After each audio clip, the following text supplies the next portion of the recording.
कौन RBI? RBI कौन? Central bank हमारा। उसका नाम बदल दिया मैंने। अच्छा।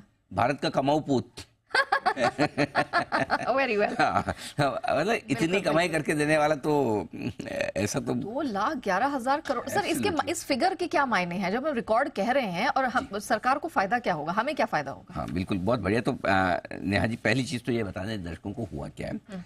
कल देर शाम ऐलान आया कि आरबीआई इस साल के लिए सरकार को 2,11,000 करोड़ का डिविडेंड देगा। इसको सरप्लस कहते हैं, आप आसान भाषा में डिविडेंड समझ लीजिए। यानी कि आरबीआई जो कुछ कमाई करता है उसमें से एक सर्टेन परसेंटेज है, आमतौर पर उतना सरकार को देता है कि भाई चलिए आप रखिए, है ना, आप ही मेरे भाई बाप है, मैं आपका सपूत हूँ, ठीक है। तो उम्मीद से दुगना दिया है। अनुमान था कि 1,02,000 1,03,000 करोड़ के आसपास का होगा, आया ये आंकड़ा 2,11,000 करोड़ का। अब इससे क्या फायदा है वो समझने की जरूरत है। पहली चीज तो सरकार के पास खर्च करने के लिए ज्यादा पैसा होगा। अब अगले वित्त वर्ष में सरकार के पास 2 लाख करोड़ रुपए आ गए एक तरह से हाथ में। एक सरकार ने अंदाज 1 लाख करोड़ का लगाया होगा, तो 1 लाख करोड़ एक्स्ट्रा आ गए। अब ये 1 लाख करोड़ रुपए आप एक्स्ट्रा कैसे यूज कर सकते हैं वो सरकार के ऊपर है। इंफ्रास्ट्रक्चर में करते हैं, कहाँ करते हैं, कई बार जैसा होता है डाइवेस्टमेंट करना होता है आपको और उससे पैसे लेते हैं, तो अब जरूरत नहीं है उसकी। या अगर आपको टैक्स बढ़ाने हो, है ना, या आपको सब्सिडी कहीं की बढ़ानी भी हो, तो वहां पर आपके पास गुंजाइश हो जाती है। तो पहली चीज तो है कि सरकार के पास जहां भी खर्च करना है, निवेश करना है, उसके लिए उनके पास ज्यादा पैसा होगा। दूसरी बात, इससे वित्तीय घाटा होगा कम, क्योंकि आपके पास पैसे आ गए। वित्तीय घाटा क्या है? जितना आप खर्चा कर रहे हैं और जितना आप कमाई कर रहे हैं, उसका बीच का जो गैप है सरकार का, वो वित्तीय घाटा है। वो फिलअप करने में, और वो फिलअप करने के लिए उधार लेना पड़ता है सरकार को, है ना, बोरोइंग। तो आपका 2 लाख करोड़ से, तो 2 लाख करोड़ तो चलो मान लो 1 लाख करोड़ मान रहे थे, 1 लाख करोड़ से तो कम से कम बोरिंग और एक्स्ट्रा कम हुई। करेक्ट। तो ये सरकार का वित्तीय घाटा कम करेगा। तीसरी चीज, इससे होंगे बॉन्ड यील्ड कम। क्यों? देखिए, अब जितना सरकार के पास पैसा जाए, सरकार के पास पैसा कम पड़ता है, सरकार क्या करती है? मार्केट में जाती है, गवर्नमेंट सिक्योरिटीज इश्यू करती है, ट्रेजरी बिल इश्यू करती है, बोले ये हमारा बॉन्ड ले लो, हमको पैसा दे दो। तो सरकार को उतने कम देने पड़ेंगे मार्केट में। अगर सरकार मार्केट में कम पैसा उठाएगी तो ब्याज दरें थोड़ी सी नीचे आएंगी। जब ज्यादा उठाती हैं तो ब्याज दरें ऊपर जाती है। भाई आप मुझे बोले सर मुझे 10,000 रुपये उधार दे दो, बोला यार ले जाए ऐसी। आप मुझे बोलोगे 1 लाख दे दो महीने भर में, तो भी ठीक है, चलो मुझे 5 लाख रुपए दे दो 2 साल के लिए, तो भाई मेरी तो ब्याज की कमाई जारी मैं दूंगा ना। और जितना ज्यादा मांगोगे और जितना ज्यादा समय के लिए मांगोगे तो उतना ब्याज ज्यादा लगता है। तो अब इसमें क्या होगा कि सरकार को पैसा कम लेना पड़ेगा मार्केट से, तो सरकार को नेचुरली उधार कम लेगी, तो बॉन्ड यील्ड्स कम हो जाते हैं। ऑलरेडी कल कम हो गए, थोड़ा कल असर दिखा भी। सो ये समझने वाली बात है कि इसका असर क्या है। ये 4 असर है जो आपके लिए आरबीआई की तरफ से होते हुए देखे कल 2,11,000 करोड़ के भारी भरकम डिविडेंड से। अब आप सोचोगे कि ये आरबीआई ऐसा क्या करता है जिससे इतना कमाता है? एग्जैक्टली, हाँ। है ना, आ कहाँ से रहे भाई पैसे? तो पैसे आ रहे हैं हिंदुस्तान की मजबूत इकोनॉमिक सिचुएशन से। कैसे? इस वक्त हिंदुस्तान का जो फॉरेक्स रिजर्व है, जो हमारे पास विदेशी मुद्रा का भंडार, हमारे खजाना तिजोरी कितना है?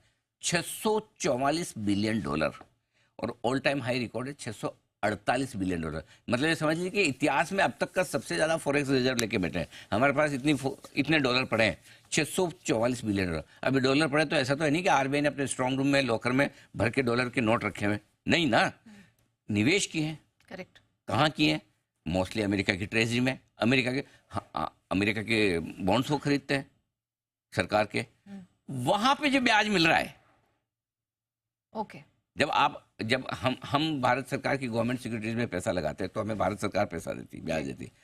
हमारा आरबीआई जब अमेरिका के बॉन्ड खरीदता है, प्लस डॉलर भाव बढ़ रहा है रुपए के सामने, तो उसकी वैल्यू बढ़ रही ना। करेक्ट। समझ रहे आप? तो डॉलर का बढ़ने से, मैंने तो डॉलर खरीदा था, समझो मैंने, आरबीआई ने 70 में डॉलर खरीदा और 83 हो गया, तो या 80 में खरीदा था, जो भी, उसको फायदा मिलेगा। वो तो उससे वैल्यूएशन बढ़ रहा है। तो एक तो ये कि आपने जहां पैसा लगाया है वहां से ब्याज ज्यादा है, जितने ज्यादा आप इन्वेस्ट करोगे उतना ज्यादा आएगा ना, सिंपल लॉजिक है। करेक्ट। तो एक ये आ गया। दूसरा, जो फॉरेक्स मार्केट में आप कहते हैं आरबीआई का इंटरवेंशन हुआ है, आज डॉलर बहुत बढ़ गया तो आरबीआई ने बेचा है, आज डॉलर बहुत घट गया तो आरबीआई ने लिया है। तो आरबीआई एक तरह से स्मार्ट ट्रेडर की तरह से काम करता है कि जब फॉरेक्स मार्केट में सपोर्ट देने की जरूरत है तो आके डॉलर खरीद लेगा। करेक्ट। जब ज्यादा गर्म हो गया तो डॉलर बेच देगा। ये खरीदने बेचने में सबसे ज्यादा फायदा किसको होता है? उस आदमी को होता है जिसके पास पावर और पैसा है। आरबीआई के पास दोनों है। करेक्ट। तो आरबीआई फॉरेक्स मार्केट में खरीदारी बिकवाली दोनों से बड़ा मुनाफा कमाता है। एक उनके पूरे पोर्टफोलियो का रिवैल्यूएशन भी हुआ है। नेचुरली जो पोर्टफोलियो इनका बॉन्ड पोर्टफोलियो उसकी वैल्यू बढ़ गई बॉन्ड डील्स घटने से। तो और बाहर बॉन्ड डील्स जो बढ़े हैं उसका फायदा भी आरबीआई को मिल रहा है।